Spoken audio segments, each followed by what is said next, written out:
अस्सलाम वालेकुम बच्चों कैसे हैं आप लोग? आवाज़ क्लियर आ रही है आप सबको मेरी?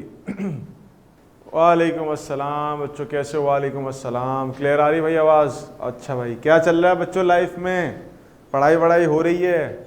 इंजॉयमेंट हो रही है? अभी तो प्रोफेशनल लाइफ के नए नए दिन शुरू हैं आप लोगों की, 9th मैट्रिक स्टार्ट हुई है।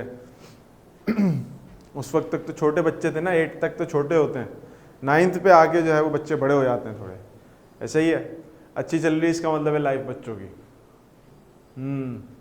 Good good good good good. अच्छा, लास्ट क्लास में हम लोग प्रॉब्लम सॉल्विंग टेक्निक्स देख रहे थे कि प्रोटोकॉल्स क्या हैं बायोलॉजी में कि हम प्रॉब्लम्स को सॉल्व कर सकें। ठीक, वालेकुम अस्सलाम उमर बेटा, कैसे हो?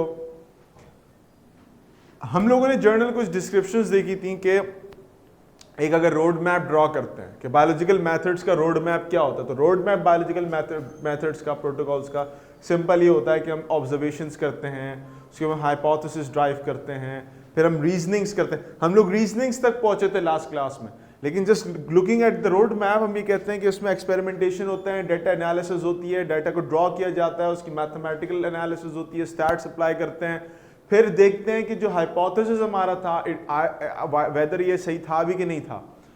फिर हम लोग आए कि ऑब्जर्वेशंस में क्या क्या चीजें देखी जाती हैं और ऑब्जर्वेशंस में क्या क्या चीजें होती हैं। ठीक है, उनकी हमने कुछ समरी की बातें की। हमने कहा कि क्वालिटेटिव और क्वांटिटेटिव हमारी ऑब्जर्वेशंस होती हैं। क्वालिटेटिव वो होती है जिसमें हम जर्नल आइडिया लेते हैं किसी भी चीज का using our sensory systems of the body, like your 5 senses and anything like that, जिसमें हमें क्वालिटी का अंदाजा हो रहा है। देन क्वांटिटेटिव के अंदर हम ये चेक करते हैं कि उसका एग्जैक्ट वेटेज कितना है, इन नंबर्स वो चीज कहाँ एग्जिस्ट करती है क्वांटिटी वाइज। मूविंग ऑन, हम एग्जांपल्स की अगर बात करें तो हमने प्लाज्मोडियम की एग्जांपल ली थी कि लाइक एक सेटअप है 1880s का, और उसमें प्लाज्मोडियम की वजह से मलेरिया फैल गया किसी सोसाइटी के अंदर दुनिया में, और हमें उसकी ऑब्जर्वेशन, हम वो लिंक्स जमा करना चाह रहे थे जिससे हम प्लाज्मोडियम के साथ उसका लिंक जनरेट कर सकें। Then we move on to hypothesis. Hypothesis क्या होता है? हाइपोथेसिस होता है एक इंटेलिजेंट गैस जिसको हम टेस्ट कर सकते हैं, एक स्टेटमेंट जिसको हम टेस्ट कर सकते हैं। तो हाइपोथेसिस में हम वो वाली बात करते हैं। उसके बाद हमने हाइपोथेसिस डिराइव किया एग्जांपल के तौर पे वो 1880 वाला के लेट्स से कि क्या आपके पास प्लाज्मोडियम मलेरिया कॉज करता है कि नहीं कॉज करता है। It was just a statement but that statement was testable.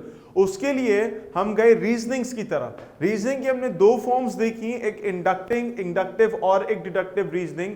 हमने कहा कि अगर किसी जर्नल फॉर्म से एक स्पेसिफिक फॉर्म की तरफ आ रहे हैं, जर्नल फॉर्म से स्पेसिफिक फॉर्म की तरफ आ रहे हैं मेरे बेटा, ये देखो हमने कहा था कि अगर हमारे पास किसी जर्नल फॉर्म से स्पेसिफिक फॉर्म की तरफ आते हैं तो वो डिडक्टिव रीजनिंग कहलाता है। मैंने कहा था खींच के लेके आना, डिड्यूस करना।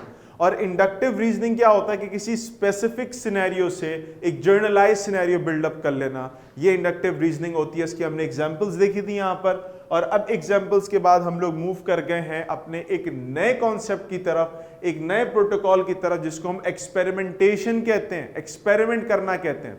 अब मेरे प्यारे बच्चों, हमारे पास सबसे पहली चीज, एक्सपेरिमेंट को आसान अल्फाज में कैसे एक्सप्लेन करेगा कोई बच्चा? How would you explain experiment या एक्सपेरिमेंटेशन?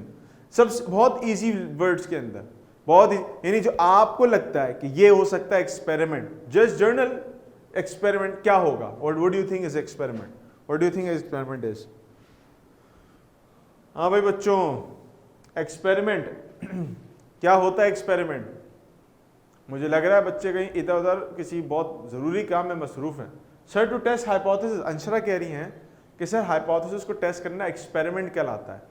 एक्सपेरिमेंट हाइपोथेसिस को टेस्ट करने का नाम है, बिल्कुल एग्जैक्टली ऐसा ही है। अगर हम यहां पर पॉइंट्स की तरफ चलते हैं, लेट्स सपोज, तो पॉइंट्स में क्या है कि डिजाइनिंग ऑफ एन एक्सपेरिमेंट, सबसे पहले एक्सपेरिमेंटेशन के लिए एक्सपेरिमेंट डिजाइन करना पड़ता है कि आप करना क्या चाह रहे हो।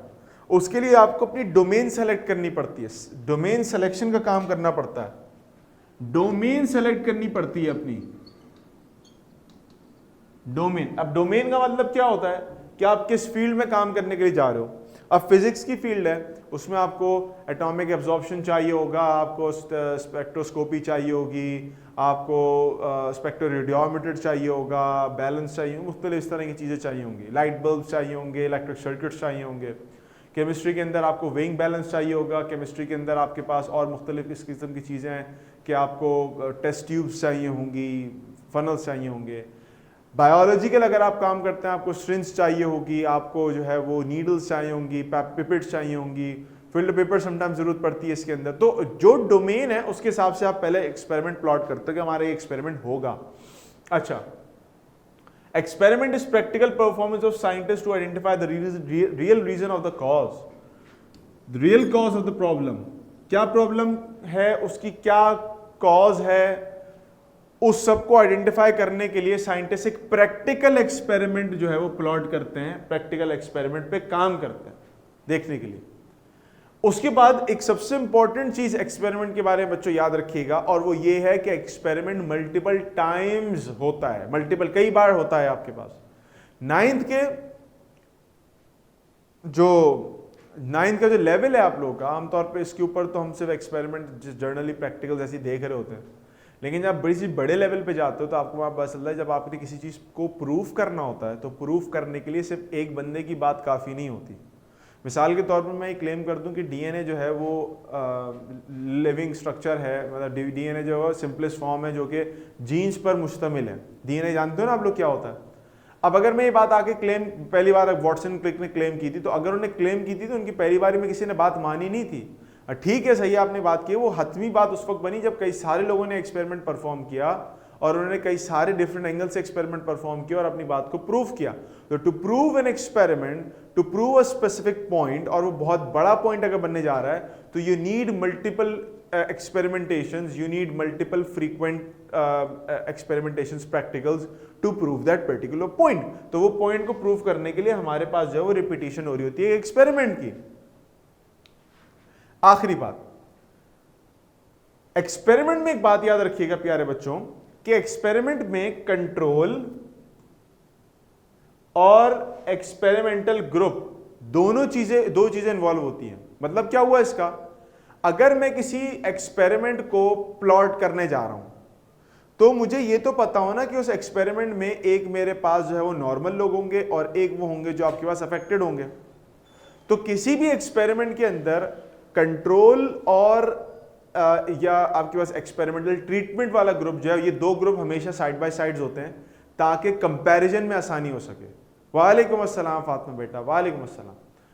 तो दो ग्रुप्स होना लाजमी है ताकि कंपैरिजन हो सके, ठीक है। अच्छा, इसकी मैं एक छोटी सी एग्जांपल देता हूं आप लोगों को। देखो एग्जांपल समझो, ये मेरा अपना एक्सपेरिमेंट है, ये मेरा अपना एक्सपेरिमेंट है। अगर आपको इसमें दिख रहा हो मोस्ट प्रॉब्ली, तो वी हैव लाइक, इसमें हमने सैलेनिटी दी थी प्लांट को। मैं आपको समझाने की कोशिश करूं कि एक्सपेरिमेंट डिजाइन कैसे किया जाता है ताकि आपको एक वाज़ेह तस्वीर समझ में आए कि भाई हम तो किताबों में जो एक्सपेरिमेंट पढ़ रहे होते हैं उससे हटके भी क्या एक्सपेरिमेंट किया जा सकता है, बिल्कुल किया जा सकता है। ये मेरा अपना किया हुआ एक एक्सपेरिमेंट है, और ये जो प्लांट है आपके पास, इसको हम अपनी जबान में नाम देते हैं, यानी साइंटिफिक नेम होता है इसका साल्वाडोरा पर्सिका। साल्वाडोरा पर्सिका, साल्वाडोर पर्सिका को उर्दू में कहते हैं पीलू। ये वही पौधा है जिसकी जड़ों से मिसवाक बनती है, दांतों में करने वाली मिसवाक बनती है इसकी जड़ों से, तो पीलू कहलाता है ये। अच्छा, ये इसके बच्चे हैं, बेबी पीलूज हैं ये, ठीक है, बेबी साल्वाडोरा है। अब हमने इसको, अगर आप यहां देखो तो यहां लिखा हुआ है 0, यहां लिखा हुआ आपके पास 200 और यहां लिखा हुआ आपके पास 800 मिलीमोलर NaCl। NaCl किसका फॉर्म होता है बेटा? NaCl किसका फॉर्मूला होता है? NaCl पढ़ा आप लोगों ने कभी अपनी जिंदगी में? NaCl किसका फॉर्म? यस, सॉल्ट का। तो बेसिकली हमने क्या किया, हमने यहां पर 3 प्लांट्स को सॉल्ट का ट्रीटमेंट दे दिया।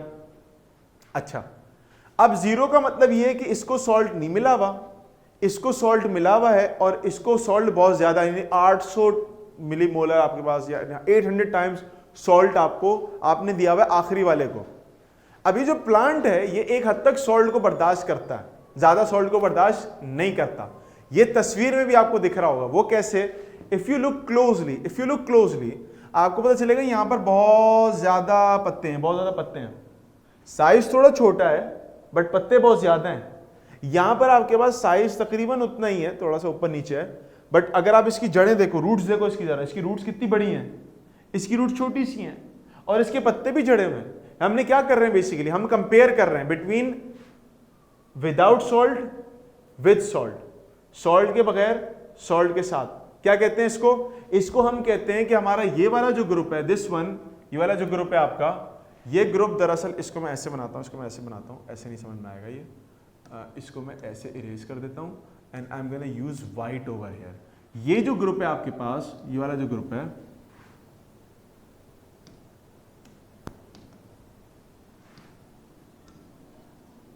ओहो, if I can use yellow,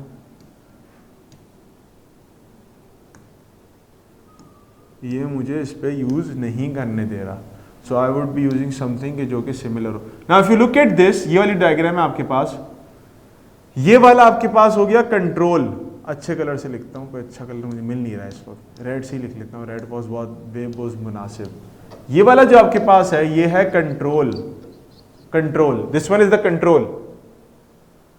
आज स्टूडेंट कम है, मोस्ट प्रॉब्ली बारिश की वजह से कम होंगे, आई गेस सो, ऐसे ही लग रहा है मुझे। और ये वाला जो है ये आपके पास एक्सपेरिमेंटल ग्रुप है, एक्सपेरिमेंट का ग्रुप है, कंट्रोल एंड एक्सपेरिमेंट। जैसे पीछे हमने बात की, मैं पीछे क्या कह रहा था आपसे कि एक्सपेरिमेंट वाला जो फिनोमिनन है, जो एक्सपेरिमेंट वाली स्टोरी है, उसके अंदर हम ये देखते हैं कि आपके पास दो चीजों का कंपैरिजन होना लाजमी है, एक कंट्रोल का, एक एक्सपेरिमेंट का। देख रहे हो विजुअल तस्वीर, डिफरेंस नजर आ रहा है आप लोगों को, विजुअल डिफरेंस नजर आ रहा है। ये बताने का मकसद ही ये था, खात में भी अभी आई है तो उनको बता दूं कि आपको पता हो कि जो बातें हम किताबों में पढ़ते हैं उसकी ओरिजिनलिटी कितनी है, वो कितनी बातें सच होती हैं। तो हम भी जब अपने एक्सपेरिमेंट डिजाइन करते हैं, एक्सपेरिमेंट करते वक्त, तो उसी तरह से कंट्रोल का पार्ट होता है और एक आपके पास जो है वो एक्सपेरिमेंट प्लॉट का पार्ट होता है। मुझे यहां देख के एक बात बताओ, अगर आप लोगों से एक सजेशन लेता हूं, इसको देख के आपको क्या लगता है कि जब मैंने सॉल्ट दिया पौधे को और सॉल्ट नहीं दिया पौधे को, तो इनमें से ज्यादा अच्छी परफॉर्मेंस किसने की थी? Let's talk about this one and this one, बीच वाले को हटा के बात करते हैं, वो वाला और ये वाला, ज्यादा अच्छी परफॉर्मेंस किसने दी हुई है? वन वाले ने, विच इज कंट्रोल। दूसरा वाला एक्सपेरिमेंट है, इट मीन सॉल्ट बहुत ज्यादा आपने दे दिया भाई, 800 टाइम ज्यादा दे दिया सॉल्ट, 800 टाइम सॉल्ट दे दिया, मर रहा है वो बेचारा, उसको थोड़े से 2 और दिन पर सॉल्ट देंगे ना, मर जाएगा वो। तो सॉल्ट के बगैर आपके पास सिचुएशन अच्छी हो जाती है। तो इससे हमें पूरा एक्सपेरिमेंटल सिनेरियो समझ में आता है। समझे प्यारे बच्चों? अब देखो, अब असल एग्जाम्पल पे आते हैं हम लोग। जो हम एग्जाम्पल्स पीछे प्लाज्मोडियम वाली एग्जाम्पल लेके चल रहे थे, उसी एग्जाम्पल को जरा समझ लेते हैं। एग्जाम्पल क्या कहती है? एग्जाम्पल कहती है कि साइंटिस्ट ने 2 ग्रुप्स बनाए, वही वाली चीज 2 ग्रुप्स बनाए। सर सेकंड प्लांट्स की रूट्स बहुत बिग हैं, सेकंड प्लांट पे आते हैं, जरा मैं चलो इसके बारे में बात की थी, मैं जरा समझा देता हूँ। सेकंड प्लांट जो है ना, ये वाला, दिस वन, ये वाला जो है, ये जो बीच वाला है, ये बहुत ही बड़ा है, ये बहुत बड़ा साइज में भी था, ये बहुत बड़ा, इसके पत्तों के साइज भी अगर देखो ना, सीन में नजर नहीं आ रहा, इसके पत्ते रिलेटिवली छोटे हैं, इसके पत्ते बहुत बड़े बड़े हैं, और इसकी रूट्स मुड़ी हुई है नीचे, इसकी रूट्स बहुत बड़ी हैं, इसकी रूट्स बहुत बड़ी है। उसकी वजह ये कि ये जो साल्वाडोरा था, पीलू जिसके बारे में बात कर रहा था, ये पीलू का जो पौधा है, ये आपके पास बहुत अच्छा परफॉर्म करता है अगर इसको थोड़ी बहुत सॉल्ट मिल जाए तो। 0 सॉल्ट पे ये, इसमें, हाँ इसमें सॉल्ट मतलब जमीन में दिया था हमने, मिट्टी में दिया था पानी के साथ मिला के। और जैसे हेलोफाइट है ना, हेलोफाइट, हेलोफाइट तो पढ़े होंगे आप लोगों ने। हेलोफाइट जानते हो क्या होते हैं? हमारे यहाँ कुछ प्लांट्स ऐसे होते हैं जो कि सॉल्ट में रहना पसंद करते हैं।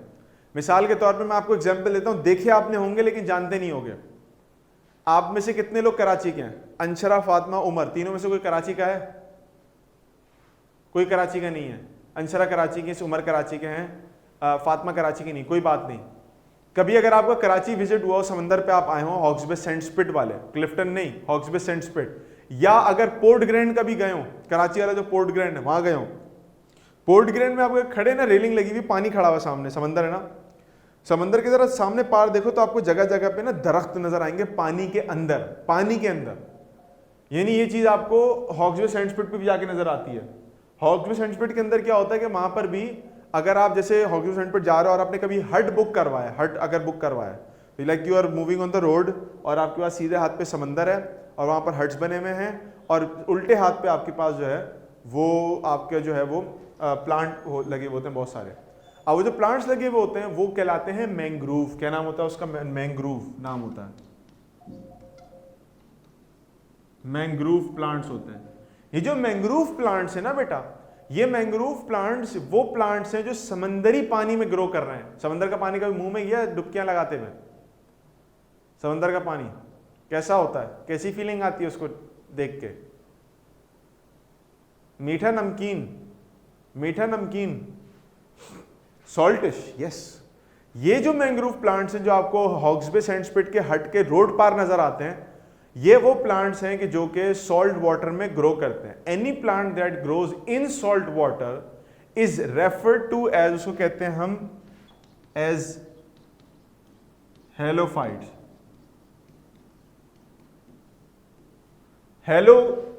हेलोजिन्स, हेलोजिन्स का नाम सुना? पीरियोडिक टेबल के अंदर एक ग्रुप होता है एलिमेंट्स का, हेलोजिन्स के नाम से, इसमें फ्लोरीन, ब्रोमीन, आयोडीन वगैरह आते हैं, नाम सुना? ये तो पढ़ा होगा, पीरियोडिक टेबल तो पढ़ा होगा आप लोगों ने, तो 8-9 में पढ़ाते हैं पीरियोडिक टेबल।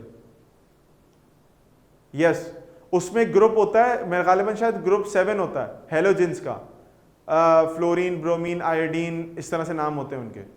यस, उनको हेलोजिन क्यों कहते हैं? हेलोजिन इसलिए कहते हैं, हेलो कहते हैं सॉल्ट को, सॉल्ट फॉर्मर्स, वो सॉल्ट बनाते हैं जब वो रिएक्ट करते हैं किसी कंपाउंड के साथ। बिल्कुल इसी तरीके आयोडीन के सॉल्ट्स होते हैं आपके पास, ब्रोमीन सॉल्ट्स होते हैं, फ्लोरीन के सॉल्ट्स होते हैं, फ्लोराइड के सॉल्ट्स तो हमारे पास उसमें डलते हैं टूथपेस्ट के अंदर।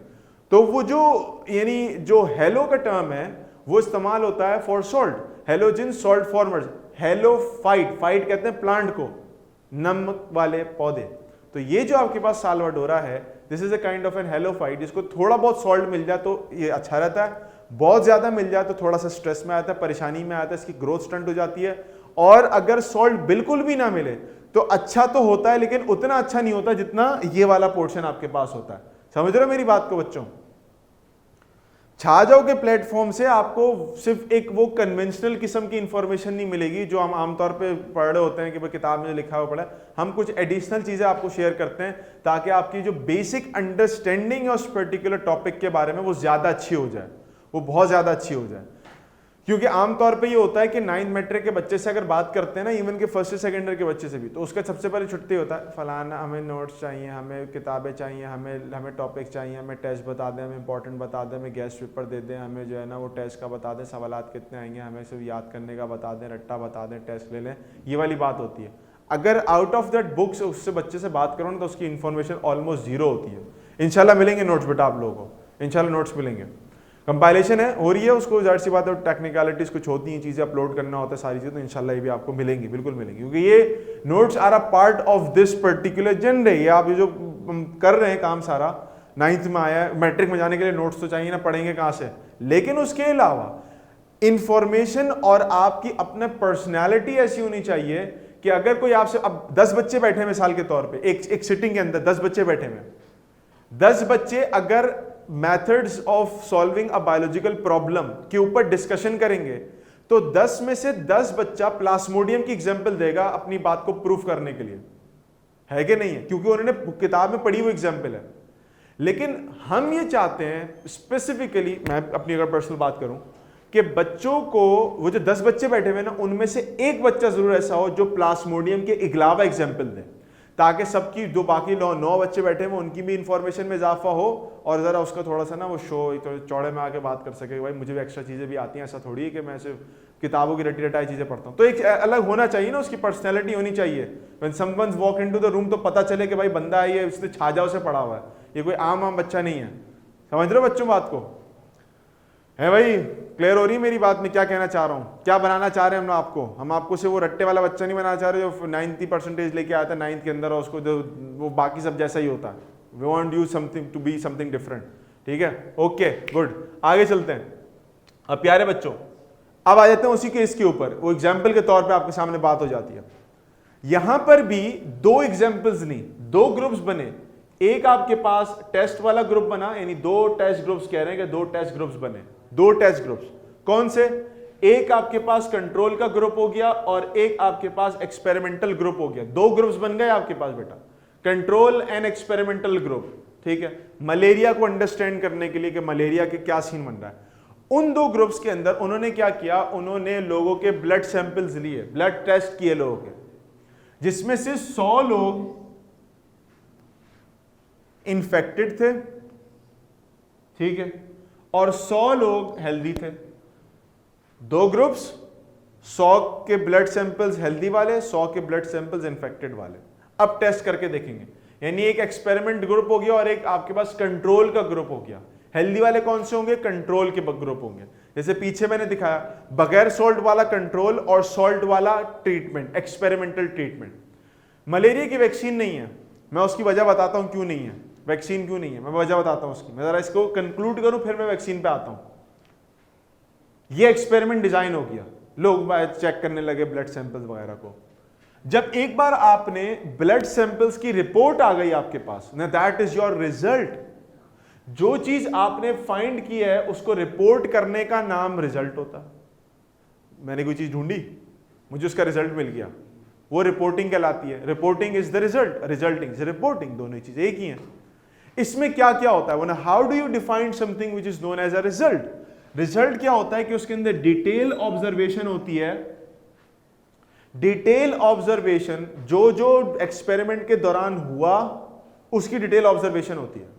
जो जो चीजें एक्सपेरिमेंटेशन के टाइम पे ऑब्जर्वेशन से लेके एवरी सिंगल थिंग रिजल्ट के अंदर मौजूद होती है, रिजल्ट के अंदर मौजूद।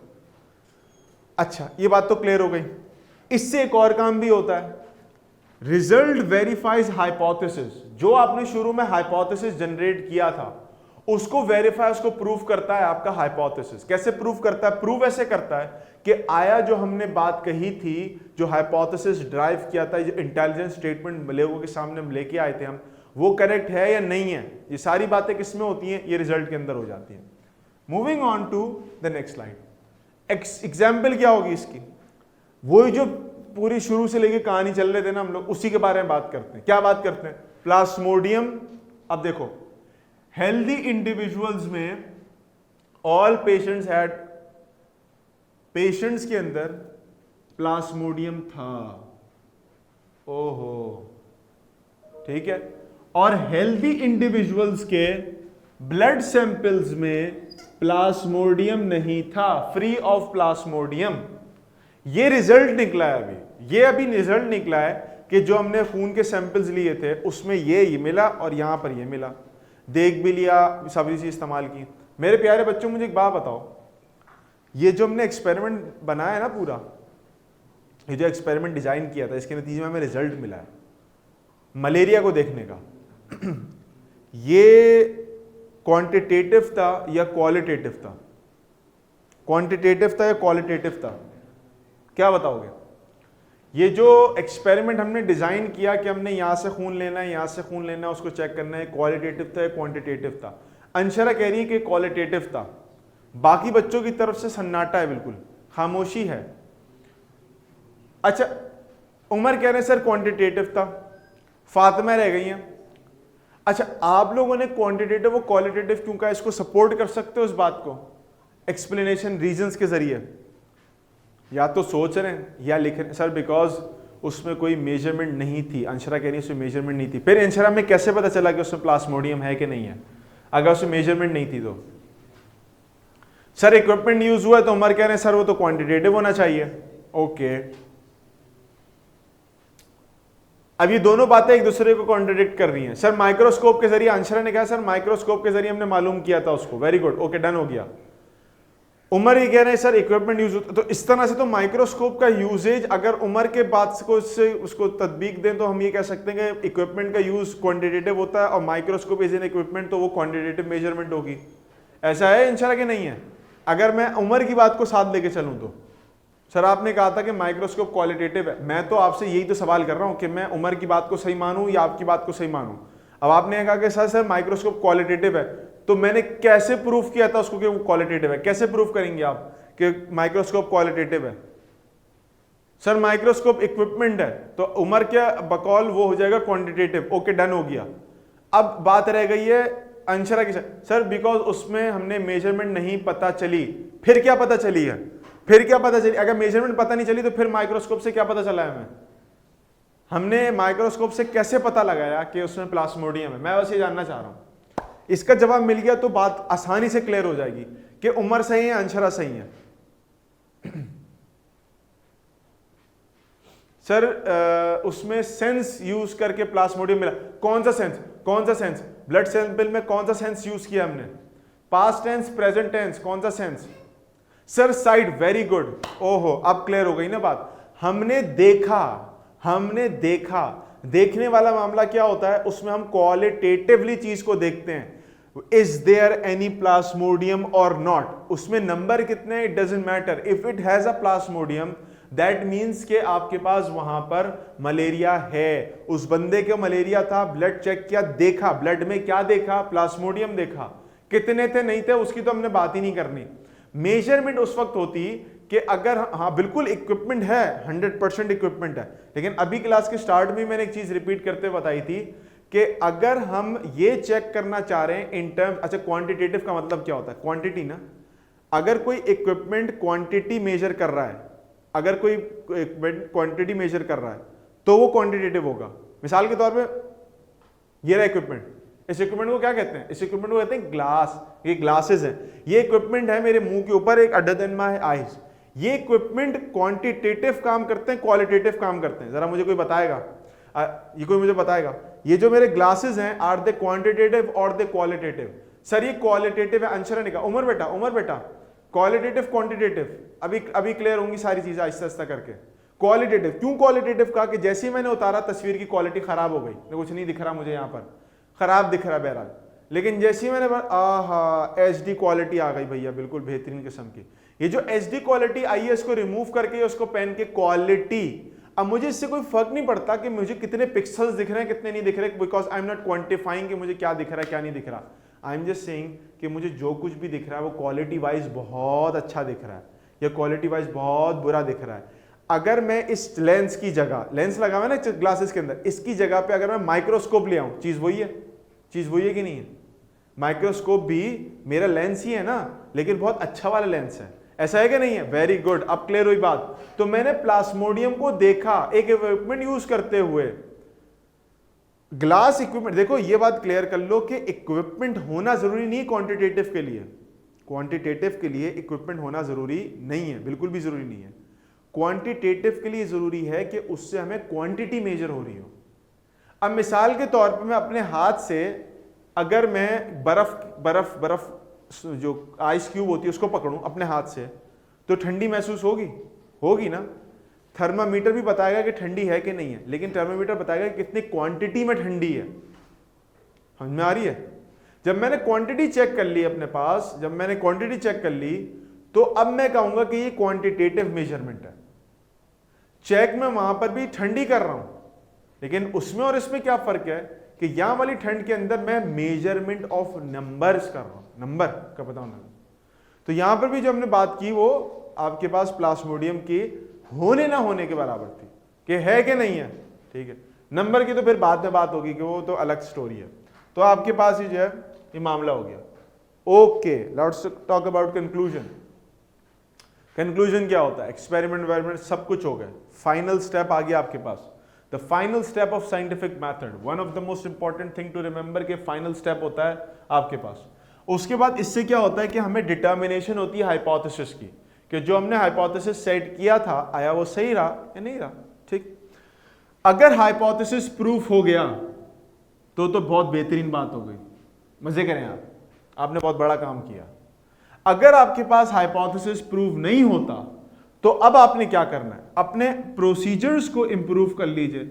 जिस तरीके से आपने हाइपोथेसिस को प्रूव करने की कोशिश की थी, हो सकता है कि आप इंसान है, कोई गलती हो गई हो आपसे, आप उस प्रोसीजर को दोबारा अच्छे तरीके से कुछ नए इंप्लीकेशंस के साथ, इंटरप्रिटेशंस के साथ, उसके अंदर कुछ नई चीज शामिल करके आप उसको दोबारा एक बार ट्राई करके देखें, हो सकता है फिर आपको जवाब मिल जाए। कंक्लूजन हो गई। अच्छा, हमारे एक्सपेरिमेंट की कंक्लूजन क्या होगी जो हम एग्जाम्पल लेके चल रहे हैं? Plasmodium is the cause of malaria. Plasmodium ही की वजह से मलेरिया हो रहा था, क्योंकि हमने पूरा एक्सपेरिमेंट ड्रॉ करके देखा एंड फाइनली वी कंक्लूडेड कि प्लाज्मोडियम हो रहा है मलेरिया की वजह से, मलेरिया के अलावा किसी और की वजह से नहीं होगा। गुड हो गई बात। अच्छा, अब एक और चीज जो बड़ी इंपॉर्टेंट होती है वो ये है कि वंस आपके पास अब कंक्लूजन ड्रॉ हो गया ना, अब आते ही थ्योरी, लॉ और प्रिंसिपल। थ्योरी एक अलग चीज है, लॉ और प्रिंसिपल एक अलग चीज होती है। लॉ एंड प्रिंसिपल्स आमतौर पे एक ही कैटेगरी में शुमार होते हैं और थ्योरी एक अलग कैटेगरी में शुमार होती है। ठीक है, इन दोनों का डिफरेंस समझिएगा, क्योंकि पेपर में उम्मी तौर पे हमारे थ्योरी और लॉज एंड प्रिंसिपल्स का एक शॉर्ट क्वेश्चन समटाइम्स पूछा जाता है। हाँ, ये अंशरा ने एक पॉइंट बड़ा बेहतरीन यहां पर पिक किया और बात पूरी समराइज कर दी मेरे जो मुंह से निकलने वाली थी कि थ्योरी को चेंज किया जा सकता है लेकिन लॉ प्रिंसिपल्स चेंज आमतौर पे नहीं होते। पढ़ लेते हैं। एक well tested highly reliable scientific explanation अच्छे तरीके से टेस्ट हुई भी हो और हाईली रिलायबल साइंटिफिक एक्सप्लेनेशन कि भाई इसके पीछे कई सारी एविडेंसेस खड़े हुए हैं और ये अच्छे खासी आपके पास रिलायबल भी है, उसको हम थ्योरी कहते हैं। ठीक है, थ्योरी की खास बात ये होती है कि हमने कई सारी ऑब्जर्वेशंस और डेटा कलेक्शंस जो एक्सपेरिमेंट के जरिए होते हैं उनको एक जगह हमने जमा कर लिया होता है। मिसाल के तौर पे एक बंदे ने एक्सपेरिमेंट किया, उसने मालूम किया कि भाई आपके पास हमें फॉसिल रिकॉर्ड्स मिले। फॉसिल जानते हो ना, फॉसिल हमने पढ़ा भी था पहले चैप्टर के अंदर, जो पुराने लिविंग ऑर्गेनिजम्स की हड्डियां वड्डियां थी वो फॉसिल्स कहलाती हैं। फॉसिल्स मिले जो कि हॉर्स से मिलते जुलते थे, घोड़े से मिलते जुलते थे। उसने कहा कि शायद ये घोड़े जो हैं इस ऑर्गेनिज्म से इवॉल्व हुए हैं जिसकी हड्डियां मुझे मिली हैं, ये इनके कोई रिलेटिव्स होंगे करीबी। एक आपके पास एक और बंदा आ गया, उसने कहा कि यार मुझे भी ना घोड़े जैसा ही कुछ ऑर्गेनिज्म मिला है और वो इस इलाके में मिला है and it is very close resemblance with our today's horses and like donkeys. एक तीसरा बंदा है, उसने किसी और इलाके में काम किया और डाटा कलेक्शन किया, एक्सपेरिमेंट्स किए और उसके बाद उसको चीज़ मिल गई। लेमार्क की थ्योरी, बिल्कुल अंशरा ने यहाँ पर अच्छी बात की। तो 3-4 लोगों के एविडेंसेस मिला के एक आपके पास थ्योरी बन जाती है कि there is a theory that states के horses help evolve from a common ancestor, या आपके पास giraffes have evolve from a common ancestors that look like a horse. क्योंकि लेमार्क की थ्योरी शायद आप लोगों ने पता नहीं पढ़ी है कि नहीं पढ़ी, जिक्र शायद सुनाओ कि लेमार्क एक बंदा गुजरा, फ्रांस का था, वो फ्रेंच साइंटिस्ट था और उसने ये थ्योरी दी थी कि जो पुराने वक्तों में कई हज़ार साल पहले घोड़ों की तरह के कुछ जानवर थे कि जो कि माइग्रेट करके एक ऐसी जगह पे आ गए जहां पर बड़े बड़े दरख्त थे। अब घोड़े की तो गर्दन छोटी सी होती है ना, कहाँ तक पहुंचे, दरख्त तक थोड़ी पहुंच सकता है वो। तो उन्होंने क्या किया कि वो ऊपर की जाने की कोशिश करते थे और अपनी गर्दन लंबी करते थे, नहीं हो पाई। फिर आहिस्ता आहिस्ता क्या हुआ कि ऊपर जाने की कोशिश करते थे तो उनकी गर्दन लंबी होती चली गई, लंबी होती चली गई, लंबी होती चली गई, इतनी ऊपर लंबी हुई कि वो गर्दन बहुत लंबी हो गई, जिराफ बन गए। तो थ्योरी पीछे से बनी कि आपके पास कई सारे हॉर्स जैसे ऑर्गेनिजम्स थे जिनके ऊपर प्रेशर अप्लाई हुआ और उनसे जो है उनकी गर्दनें लंबी हो गई, तो आज के ज़माने का जिराफ निकला है। This was the theory. ये लेक्चर ने इसका मतलब बहुत डिटेल में बहुत सारी चढ़ी में, वीजमैन ने उसकी थ्योरी को रॉन्ग प्रूफ किया था। वो माइस के ऊपर काम किया था वीजमैन ने, और वो माइस की जो दुमें काट काट के उसने जो एक्सपेरिमेंट बनाया था, इस तरह से एक फिनोमिना था पूरा। तो थ्योरी क्या, कई सारे मुख्तलिफ लोगों के कई सारे मुख्तलिफ डाटास कलेक्शन के बाद एक जो एक्सपेरिमेंट सामने निकल के आता है, एक जो स्टोरी निकल के आती है, that is known as a theory. इसको रॉन्ग प्रूफ किया जा सकता है। लेमार्क की थ्योरी थी, रॉन्ग प्रूफ हो गई। डार्विन्स की थ्योरी है, उसके अंदर भी कुछ लोगों को यानी कुछ उसके ड्रॉबैक्स हैं, कुछ तहफ़्फ़ुज़ात हैं लोगों को उसकी थ्योरी से, तो वो भी थ्योरी रॉन्ग प्रूफ हो सकती है। थ्योरी ऑफ एवोल्यूशन के भी कुछ लाइक उसके फ्लॉज हैं, उसकी कुछ काउंटर आर्ग्यूमेंट्स है लोगों के पास, जैसे क्रिएशनिस्ट थ्योरी होती है और आपकी एवोल्यूशन थ्योरी होती है। तो दोनों एक दूसरे के यानी वाइस वर्सा थ्योरीज हैं और ये दोनों एक दूसरे के काउंटर आर्ग्यूमेंट्स देती है, तो उस पर कोई एक यूनानिमसली यूनाइटेड नहीं है। When something has proves a lot of data, a lot of experiment, that thing can be said to as a theory.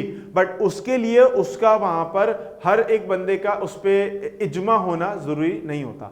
इज्मा जरूरी होता है लॉ एंड प्रिंसिपल के ऊपर, कि लॉ एंड प्रिंसिपल क्या है कि scientific law is a uniform और constant fact of nature, virtually irrefutable. इसको कोई बंदा रिफ्यूट या इसकी कोई नफी, इसको कोई गलत साबित नहीं कर सकता। मिसाल के तौर पे हमारे पास फिजिक्स के अंदर थ्योरी मिलेगी आपको, थ्योरी ऑफ रिलेटिविटी, आइंस्टाइन की थ्योरी जिसके जरिए black holes, gravitational waves, warm holes, आपके पास स्पेस टाइम कॉन्टिन्यूम, ये सारी चीजें पता चली थी। अब इसी पूरी थ्योरी में से कुछ कंपोनेंट्स ऐसे निकले जिन्होंने बाद में जाके लॉज को बनाने में हेल्प की। मिसाल के तौर पे लॉ ऑफ ग्रेविटेशन है, आपके पास लॉ है ग्रेविटेशन का कि ग्रेविटेशन का लॉ फिक्स होगा हर जगह पे, उसके उस लॉ के जरिए आप कैलकुलेट कर सकते हो gravity, but gravity is a phenomenon that can not be changed. ज्यादा होगी कम होगी depending on the mass of the object, लेकिन वो लॉ आपके पास फिक्स्ड होता है। न्यूटन्स लॉ आपके पास फिक्स्ड है, इनर्शिया का लॉ फिक्स्ड है, force acceleration F is equals to ma का लॉ फिक्स है, आपके पास वो जो इक्वल ऑपोजिट रिएक्शन वाला लॉ है वो फिक्स है, ये फिक्स है। मैं बॉल दीवार पे मारूंगा वो वहीं नहीं रुक चिपकी रह जाएगी, वापस आएगी, कुछ फोर्स एक्सर्ट करेगी, that's a law, you can not refute it. ठीक है, इनर्शिया का लॉ स्पेस में इतलाक होता है, कोई ये नहीं कह सकता कि दुनिया में ही होता है या दुनिया में नहीं होता, स्पेस में होता है। आप गाड़ी चलाते हो, ब्रेक लगाते हो, ब्रेक फौरन नहीं लगता, a something at motion tends to stay in motion, की वो चलती रहती है, इनर्शिया है। तो फ्रिक्शन भी तो है ना, तो फ्रिक्शन की वजह से रुक जाती है, बट इनर्शिया तो है, वरना क्या होता है कि हर चीज एकदम से रुक जाती है और इसमें हमारा नुकसान होता। पता है, इनर्शिया के बारे में कभी पढ़ेंगे तो, या कोई टीचर फिजिक्स के पढ़ाएंगे तो आपको बताएंगे कि इनर्शिया अगर नहीं होती तो उसका नुकसान क्या होता बॉडी के ऊपर, हमारी ह्यूमन बॉडी पे नुकसान क्या होता। बहरहाल, तो लॉज आपके पास चेंज नहीं हो सकते, लॉ ऑफ ग्रेविटी चेंज नहीं हो सकता। आप मून पे चले हो ग्रेविटी कम मिलेगी लेकिन है, अर्थ पे थोड़ी ज्यादा मिलेगी है, आप सन पे चले हो बहुत ज्यादा ग्रेविटी होगी, ब्लैक होल में चले जाओगे उससे भी ज्यादा ग्रेविटी होगी, लेकिन ग्रेविटी होगी। तो लॉ बता रहा है कि होगी, और जब लॉ बता रहा है कि होगी तो वो इररिफ्यूटेबल क्लेम है, वो नहीं हो सकता। मेरे प्यारे बच्चों, डिफरेंस समझो थ्योरी और लॉ का, थ्योरी और लॉ का डिफरेंस समझे भी थे आप लोग, क्लैरिफाई हो गई और चीजें, रिवाइज हो गई चीजें। अब मैं एक सवाल पूछने लगा हूं इसलिए पहले क्लैरिफिकेशन कर रहा हूं, सवाल पूछने लगा इसलिए क्लैरिफिकेशन कर रहा हूं।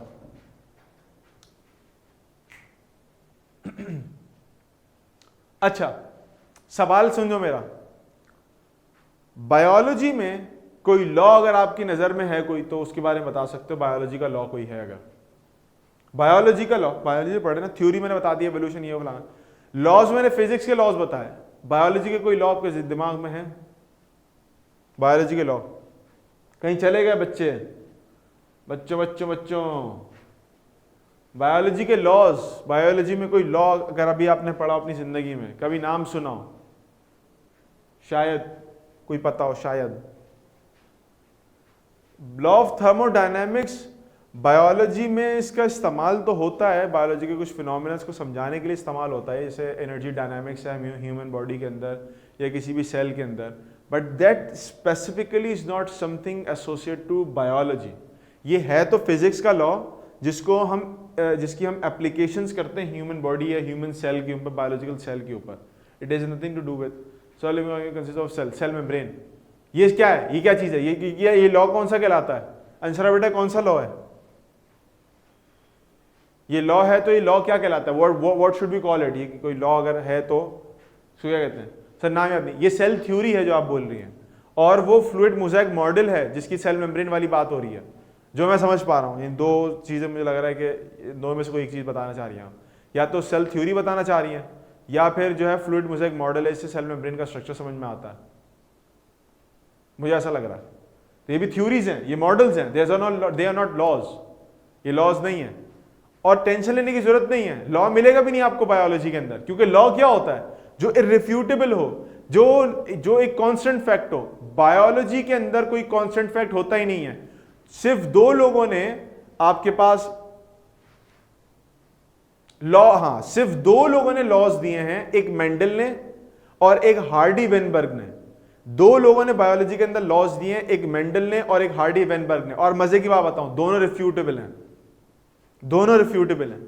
मेंडल्स के जैसे भी अंशरा ने जिक्र किया, लॉ ऑफ इनहेरिटेंस है, 3 लॉज दिए मेंडल ने, डोमिनेंस, सेग्रीगेशन, इंडिपेंडेंट असॉर्टमेंट। तीनों लॉज आपके पास रिफ्यूटेबल हैं। उनके अगेंस्ट ही आपके पास नॉन मेंडेलियन इनहेरिटेंस निकली है, सेक्स लिंक इनहेरिटेंस निकली है, और बहुत सारी इनहेरिटेंसेस निकली हैं। क्योंकि जो मेंडल के जो लॉज हैं वो जनरल आइडिया तो दे देते हैं जेनेटिक्स का, लेकिन हमारी बॉडी, मिसाल के तौर पर एक छोटी सी एग्जांपल दे दूं, मैं अगर आप लोग पढ़ोगे इंशाल्लाह जाके, अभी तो पता नहीं है कि नहीं, मैट्रिक के अंदर शायद जेनेटिक्स होगी, या पता नहीं फर्स्ट 9 में जेनेटिक्स है, 9 में है जेनेटिक्स, हाँ 9 में जेनेटिक्स है, या मैट्रिक में जेनेटिक्स है, मुझे याद नहीं, मैं भूल रहा हूँ। वह जहां पर भी जेनेटिक्स है वहां पर आप पढ़ोगे लॉज, और उन लॉज को जरा अपने ऊपर अप्लाई करके देखना, आप खुद परेशान हो जाओगे ये कैसे पॉसिबल है। मिसाल के तौर पर अगर मैं सिर्फ एक छोटी सी एग्जांपल ले लूं अपनी हाइट की, तो हाइट, हमारी ह्यूमन हाइट मेंडल के लॉज के अकॉर्डिंगली नहीं होती, तो हो गया ना रिफ्यूट। तो उनको नाम तो दे दिया लॉ ऑफ इनहेरिटेंस का या मेंडेलियन लॉज का, but they are refutable, they are not constant facts of nature, पहली चीज। एक और फैक्ट होता है, वो हम हार्डी वेनबर्ग प्रिंसिपल का पढ़ते हैं, हार्डी वेनबर्ग लॉ भी कहते हैं उसको, प्रिंसिपल या लॉ, मैं आ रहा हूं उसके ऊपर कि क्यों नहीं होता लॉ। हार्डी-वेनबर्ग प्रिंसिपल भी होता है, शायद कभी आप किसी को बोलो तो वो बोले भाई हार्डी-वेनबर्ग लॉ भी तो होता है, प्रिंसिपल होता है, वो आप कैसे बोल सकते हो कि नहीं होता लॉ। हार्डी-वेनबर्ग लॉ आपके पास एवोल्यूशन और कुछ जीन्स के फ्लो को रिलेट करता है और उसकी भी शराइत बहुत सारी हैं। उसकी पहली शर्त यह है कि कोई भी किसी पॉपुलेशन के अंदर, किसी खित्ते के अंदर कोई स्पीशी बाहर से नहीं आनी चाहिए और अंदर वाली बाहर नहीं जानी चाहिए। ऐसा पॉसिबल है क्या? पूरे जब भी सर्दियां आती हैं पाकिस्तान के अंदर, रशिया से आपके पास हुबारा बस्टर्ड के नाम से डक की पूरी बर्ड की जो है पूरी खेप की खेप उठ के आ जाती है सर्दियों से बचने के लिए पाकिस्तान में। तो माइग्रेशन हो गई कि नहीं हो गई? हुई कि नहीं हुई? तो माइग्रेशन तो करते हैं, जानवर तो करते हैं माइग्रेशन। आपके पास स्पैरोज होती हैं, वो माइग्रेट करती हैं। तो लॉज रिफ्यूटेबल हैं बायोलॉजी के। अब सवाल पैदा होता है कि बायोलॉजी के अंदर लॉ प्रिंसिपल क्यों नहीं होते? इसलिए नहीं होते कि बायोलॉजी के अंदर, एक एग्जाम्पल दे रहा हूं, मुझे देखो, अपने आप को देखो, अपने घर में अपने पेरेंट्स को देखो, जो जो लोग नजर में, कोई आप एक दूसरे से मिलता जुलता है? कोई मिलता जुलता है? आप बोलोगे नहीं सर, जेनेटिक्स यहाँ पर अप्लाई नहीं हो रही क्योंकि सबकी शक्लें एक दूसरे से डिफरेंट होती है। आप बोलोगे सर दिल तो सेम तरीके से धड़कता है ना, तो दिल का तो मामला सेम होना चाहिए, तो हार्ट के यानी हार्ट बीट लॉ बना ले कोई। ये मैं मशवरा दे रहा हूँ, कर नहीं लेना है काम कोई, तो बोले अपने नाम से doctor Anshraj heart beat law या doctor Fatima's brain activity law, doctor Umar's nerve impulse law. नहीं, ऐसा नहीं करना। ये प्रोसेस हैं, ये they can not be laws. Laws वो चीज होती हैं कि जिसके पीछे आपके पास जो है ना एक ऐसा फिनोमेना हो कि जिसको आप किसी तरह से रिफ्यूट कर ही नहीं सकते। अब हमारी बॉडी को देखो, अब हार्ट बीट क्या है? अभी मैं खड़ा हूं ना, हार्ट बीट अलग है। मैं भागना शुरू करूंगा, हार्ट बीट अलग हो जाएगी, और भागूंगा और अलग हो जाएगी, और भागूंगा और अलग हो जाएगी। मेरी हार्ट बीट में भागने के लेवल पे और यूसेन बोल्ट की हार्ट बीट में जमीन आसमान का फर्क है। आप बोलोगे सर वो कौन है? यूसेन बोल्ट को जानते हो? तो सबसे फास्टेस्ट मैन अलाइव है दुनिया में, सबसे तेज भागता है ना, रनर जो है। अगर मैं उसके दिल को देखूं और अपने दिल को देखूं तो जमीन आसमान का डिफरेंस है। उसके अंदर अडेप्टेशन हुई भाग भाग के, मेरे अंदर नहीं हुई, मेरा काम ही नहीं था भागने का। बात समझ रहे हो? तो क्या है कि as you change a personality, आप एक बंदे को चेंज करते हो, आपके पास उसका पूरा बॉडी का फिनोमेना डिफरेंट हो जाता है। कोई ज्यादा, कोई 2-3 बंदे एक्सरसाइज कर रहे हैं मिसाल के तौर पे, एक ज्यादा अच्छी बॉडी डेवलप्ड है, कि कम डेवलप्ड है, कि उससे कम डेवलप्ड है, काम एक तीनों एक जैसे ही कर रहे हैं। ये क्या हो रहा है भाई? खाने की मेटाबॉलिज्म अलग होती है, बॉडी किस तरह से रिस्पॉन्ड कर रही है टू स्ट्रेस वो अलग होती है, बॉडी ग्रो कैसे कर रही है अलग होती है। तो हमारी ह्यूमंस बॉडी के अंदर या ओवरऑल पूरी बायोलॉजिकल सिस्टम के अंदर किसी एक चीज का दूसरी चीज के साथ रब्त होता ही नहीं है, सिमिलैरिटीज ही नहीं है। जब सिमिलैरिटी नहीं है तो लॉ कैसे बनाएंगे आप? कहीं ना कहीं कोई ना कोई प्रॉब्लम आ जाती है, कोई ना कोई प्रॉब्लम आ जाती है। अब आप किसी को बोलो कि हार्ट के 4 चेंबर्स होते हैं, ह्यूमन हार्ट के 4 चेंबर होते हैं, 2 ऊपर 2 नीचे, ठीक है, हो सकता है। लेकिन समटाइम ऐसा होता है कि सेप्टा के बीच में एक सुराख हो जाता है, तो आपके पास वो 2 चेंबर 2 नहीं रहते, वो सूडो हाफ हो जाते हैं, 2 अलग अलग हो जाते हैं, लेकिन उनके बीच में कनेक्शन बन जाता है एक सूडो किस्म के, like they are not exactly 2 different chambers, लेकिन वो सूडो चेंबर्स हो जाते हैं। समझ रहे हो बात को? तो ये आपके पास एक फिनोमेना है जो कि बायोलॉजी के अंदर किसी भी तरीके से लॉ को फिट नहीं कर सकते आप। क्लियर हो गई मेरे बच्चों मेरी बात? कोई प्रॉब्लम यहां तक किसी को? क्लियर हो गई बच्चों बात? Problem clear? ओके, आखिरी कुछ बातें सुन लो फिर मैं क्लास को माइंड अप कर रहा हूं। Data organization and data analysis, यहां पर मैंने आपको अपने एक एक्सपेरिमेंट की एग्जांपल देनी है ताकि आपको पता चले कि डेटा प्रेजेंट कैसे किया जाता है। अभी तो हमने बात बोल दी ना कि जी हमने प्लाज्मोडियम देख लिया और ये हो गया फलाना हो गया, हमने उसकी बेसिस पे कह दिया कि हो गया फलाना। अब जरा देख लेते हैं कि डेटा जो हमने लिया था ना, असल में जब भी कोई डेटा आप लेते हो उसको प्रेजेंट कैसे करते हो, क्योंकि प्रेजेंटेशन बहुत इंपॉर्टेंट होती है। मैं आपको एक छोटी सी एग्जांपल दूं, चाइना वाले होते हैं ना, चाइना के लोग जो हैं वो रिसर्च बहुत अच्छी करते हैं, कई सालों से करती हुए आ रहे हैं, लेकिन उनको इंग्लिश लैंग्वेज पे कमांड नहीं थी कई सालों तक। ये अभी पुरानी बात ज्यादा नहीं है, 10-15 साल पुरानी बात बता रहा हूं। उनको चूंकि इंग्लिश लैंग्वेज में कमांड नहीं थी, उनको ज्यादा चाइनीज जबान आती थी, तो एक्सपेरिमेंट करने के बावजूद भी, रिसर्च करने के बावजूद भी वो मशहूर नहीं हुए। क्यों नहीं हुए? उनकी बात कोई समझ ही नहीं पाया। मेरे सामने कोई चाइनीज ला के रख दो, चाइनीज पेपर, मैं तो देख के वापस कर दूंगा, भाई पता नहीं क्या इसमें कीड़े पड़े हुए, शायद कोई या किसी ने मारा है कुछ इस पे, ऐसा ही है ना। लेकिन अगर वही चीज इंग्लिश में मेरे सामने आ जाए तो मैं पढ़ूंगा भी उसको, थोड़ा सा उसमें लुत्फानंदोज भी होऊंगा, उसको उसके अंदर क्रिटिसिज्म भी करूंगा, उससे कोई फायदा भी लूंगा। बात आ रही कि नहीं आ रही? तो प्रेजेंटेशन इंपॉर्टेंट है, और ऐसी प्रेजेंटेशन जो हर लेवल का बंदा समझ सकता है। तो उसके लिए हम क्या करते हैं? प्रेजेंटेशन के लिए सबसे इंपॉर्टेंट काम क्या करते हैं? हम टेबल्स बनाते हैं, ग्राफ बनाते हैं, टेबल्स ऑफ ग्राफ बनाते हैं, और बड़े ब्यूटीफुल खूबसूरत अंदाज में अपने डेटा को प्रेजेंट करते हैं ताकि वो कैची हो, लोग देख के समझ सकें इस बात को।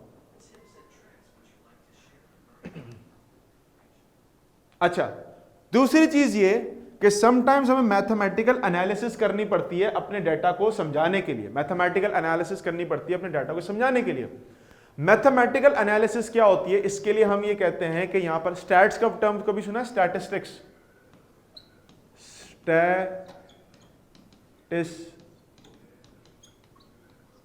स्टैटिस्टिक्स वर्ड सुना है कभी? स्टैटिस्टिक्स, यस, स्टैट्स अप्लाई करते हैं अपने डाटा के ऊपर ताकि पता चल सके कि डाटा देखने में आपको अंदाजा हो जाए कि इसको मैथ्स अप्लाई की हुई है। एग्जांपल्स दिखाता हूं, हमारी किताब में एग्जांपल्स दी थी तो मैंने कहा थोड़ी सी एग्जांपल्स मैं आप लोगों को शो कर देता हूं। अब ये फॉर एग्जांपल एक डाटा है मेरे पास, ये लाइक कुछ प्लांट्स के ऊपर मैंने काम किया था ऐसी, तो उसमें आप देखो कि अब मैं अगर आपको नंबर्स देता था ना खाली, कि मिसाल के तौर पे मेरे पास 0 के ऊपर ये वैल्यू थी, 200 पे थी, 300 पे थी, 400 पे थी, मैं वैल्यू लिख के दे देता तो आपको मजा नहीं आता देखने में। अब आप देख सकते हो वैल्यू को, आप देखते हो कि मेरे पास अच्छा डाटा इस तरह से ट्रेंड ऊपर की तरफ मूव कर रहा है। इस वाले का इस वाले के साथ और इन दोनों के साथ कितना डिफरेंस है, फास्ट समझ में आ रहा है? देख के आइडिया हो जाता है कि डाटा किस तरह का होगा। ये यहां देखो, ये मैंने आपके पास, इसको कहते हैं पाए चार्ट। क्या कहते हैं इसको?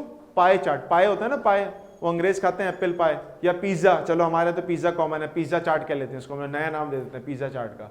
वैसे इसको पाए चार्ट कहते हैं, इसको पिज्जा चार्ट कह देते हैं, स्लाइसेस बने हुए। ये दरअसल मैंने आपके पास एक एक्सपेरिमेंट रखा था जो मैंने किया था एक जमाने में, कि 3 डिफरेंट सीजन्स में, विंटर में, समर में और मूनसून जो अभी चल रहा होता है अगस्त वगैरह के अंदर, मूनसून का सीजन चल रहा है कराची के अंदर, पाकिस्तान में, पूरे ओवरऑल पाकिस्तान में, उसमें प्लांट के लीव्स में, प्लांट के लीव्स जो थे वो लाइट को कितना रिफ्लेक्ट करते हैं, कितना एब्जॉर्ब करते हैं और कितना अपने अंदर से क्रॉस होने देते हैं। तो जो रेड वाला पोर्शन है ना, बड़ा वाला पोर्शन, ये लाइट की रिफ्लेक्टेंस का पोर्शन होता है, और ये जो आपके पास ग्रीन वाला पोर्शन है, ये जो ग्रीन वाला पोर्शन है, ये कितनी लाइट ट्रांसमिट कर गई, पत्ते में से गुजर गई। और ऑरेंज वाला पोर्शन है कि लाइट आपके पास कितनी जो है वो वापस रिफ्लेक्ट बैक हो गई। तो पत्ते में हमें पता चलता है, पत्ते को देख के कि भाई पत्ता किस तरह से काम कर रहा है 3-3 सीजन्स के अंदर। तो ये पाई चार्ट कहलाता है आपके, जिसको मैंने आज से पिज्जा चार्ट नाम दे दिया, ठीक है। तो ये रिप्रेजेंटेशन का तरीका। अब मैं यहां लिख देता विंटर के अंदर 90% रिफ्लेक्टन, 10% एब्जॉर्बेंस, 5% ट्रांसमिटेंस, इस तरह से कुछ करके कर लेता। तो वो ज्यादा बेहतर था या ये ज्यादा बेहतर है कि मैं देख सकता हूं, देख के मुझे एकदम से ओ अच्छा ये ऐसी चीज है, ये अंदाजा हो जाता है। क्लियर है मेरी बात? एक और चीज समझो, ये देख रहे हो एक चीज, ये मेरे पास नंबर्स दिले हुए, नंबर मेरे पास डला हुआ है 2.9 मेरी वैल्यू है, ठीक है। चलो 2.9 को छोड़ो, हाँ ये 2.9 को छोड़ो, ये देखो मेरे पास सॉइल का टेम्परेचर था 18.7 डिग्री सेंटीग्रेड, 18.7 डिग्री सेंटीग्रेड मेरे पास टेम्परेचर था सॉइल का। इतनी गर्म थी मिट्टी या इतनी ठंडी थी। इसके आगे मैंने लिखा हुआ है प्लस माइनस 0.2। प्लस माइनस 0.2 का मतलब क्या होता है? 18.7 में 2 प्लस कर दो, कितना बनेगा? 18.7 में अगर मैं 2 प्लस कर दूं, 2 प्लस कर दूं तो कितना बनेगा? कहां गए सारे बच्चे? 18.7 में 0.2 प्लस कर दूं, 0.2 प्लस कर दूं, सिर्फ 0.2, नॉट 2, लाइक 0.2। 18.7 में 0.2 प्लस कर दूं अगर, कितना बनेगा? आप कहोगे सर 18 पॉइंट कहां चले गए, कहां चले गए? 18.9, वेरी गुड, 18.9। अच्छा, अगर 18.7 में मैं 2.2 माइनस कर दूं, 18.7 में 0.2 माइनस कर दूं तो मेरे पास कितना होता है? 18.5। सर ये क्या बता रहा है? मेरे पास अगर मैं मैथमेटिकल एनालिसिस या स्टैटिस्टिक्स अप्लाई करता हूं अपने किसी डेटा के ऊपर, डेटा को अच्छा बनाने के लिए, तो वो डेटा मुझे ये बताता है, वो जो डेटा मेरे पास होता है वो मुझे ये बताता है कि भाई देखो आपके से ना डेटा लेते हुए गलती भी हो सकती है, हाथ हिल गया, टेम्परेचर सही से नोट नहीं किया, नजर से चूक गई कोई चीज। तो स्टैटिस्टिकल डेटा मुझे बताता है कि मेरे पास 0.2 की गलती का चांस है। हो सकता था कि ओरिजिनल वैल्यू होती 18.9, मुझे देखिए 18.7। हो सकता था ओरिजिनल वैल्यू होती 18.5, मुझे देखिए 18.7। तो जब हम स्टैटिस्टिकल एनालिसिस या मैथमेटिक्स अप्लाई करते हैं, उसकी कैलकुलेशंस, फॉर्मूला अप्लाई करते हैं अपने किसी काम के ऊपर, तो वो हमें बता देता है कि भाई बंदा इंसान है, खता का पुतला है, इससे गलती का इम्कान है, तो गलती का इम्कान 0.2 है, यानी ओरिजिनल वैल्यू हो सकता है ये हो या ये हो, दिख हमें ये रही हो, तो वो आपके पास आगे लिख के लगा देता है 18.7 प्लस माइनस 0.2, यानी आपके पास 0.2 की छोटी मोटी गलती हो सकती है। बात आ रही है बच्चों समझ में? ये बात क्लियर हुई? ये फायदा होता है स्टैट्स लगाने का कि अगर आपसे कोई भूल चूक हो भी जाए तो आपके डेटा के अंदर ये बात सामने नजर आ जाती है कि भाई इसमें ये प्रॉब्लम हो सकती है, तो इसको बंदे के ऊपर थोड़ा होला हाथ रखो। ठीक है। दूसरी एक और चीज आप यहां पर नोट करोगे, मैंने इस डेटा के अंदर बनाई है, ABC डाल दिया। समटाइम ऐसा होता है कि हम अपने डेटा को डिफरेंट दिखाने के लिए कि तीनों वैल्यूज एक दूसरे डिफरेंट है, हम उस पर लगा देते हैं A, B और C। ABC से क्या पता चलता है? ये इससे डिफरेंट है, ये इससे डिफरेंट है, मतलब ये तीनों वैल्यूज एक दूसरे डिफरेंट है। स्टैट्स का फायदा, अगर मैंने नंबर ऐड नहीं करने तो मैं सिंपली इसके ऊपर ये ABCD लगा दूंगा। ABCD का मतलब ये होता है, एक नजर आप देखते हो ग्राफ बना हुआ है, ग्राफ के ऊपर ABC लिखा हुआ है, ABC का मतलब ये कि दोनों ये तीनों वैल्यूज एक दूसरे से बिल्कुल डिफरेंट है। बिल्कुल डिफरेंट का मतलब ये कि आपको डिफरेंस दिखा है इसके अंदर। सही है सर? अगर उसमें कोई मिस्टेक ना हो तो फिर वो प्लस माइनस 0.0 लिख देता है, उसके आगे 0.0 लिख देता है। ये स्टैटिस्टिक कैलकुलेशंस खुद बताता है आपको कि उसके आगे फिर 0.0 लिख देता है कि भाई इसमें एरर की गुंजाइश थी नहीं, इसमें एरर हुआ ही नहीं है, हो ही नहीं सकता एरर। ठीक हो गया बच्चों? क्लियर हो गई बात? तो भाई आज की क्लास को मैं यहीं तक रोक रहा हूं। ये आपके पास आखिरी बात थी इस चैप्टर की। इसके बाद नेक्स्ट क्लास में हम लोग जो है वो थोड़ी सी बातें करेंगे रिलेटेड टू इट्स MCQs, जो MCQ बुक के अंदर होते हैं उससे। उम्मीद है आप लोगों को चीज़ें समझ में आएंगी, समझी होंगी। कुछ एग्जांपल्स दे के मैंने कोशिश की कि आप तक बात पहुंचाने की कोशिश करूं। आज के लिए इतना काफ़ी है। अस्सलाम वालेकुम, अल्लाह हाफिज़ बच्चों।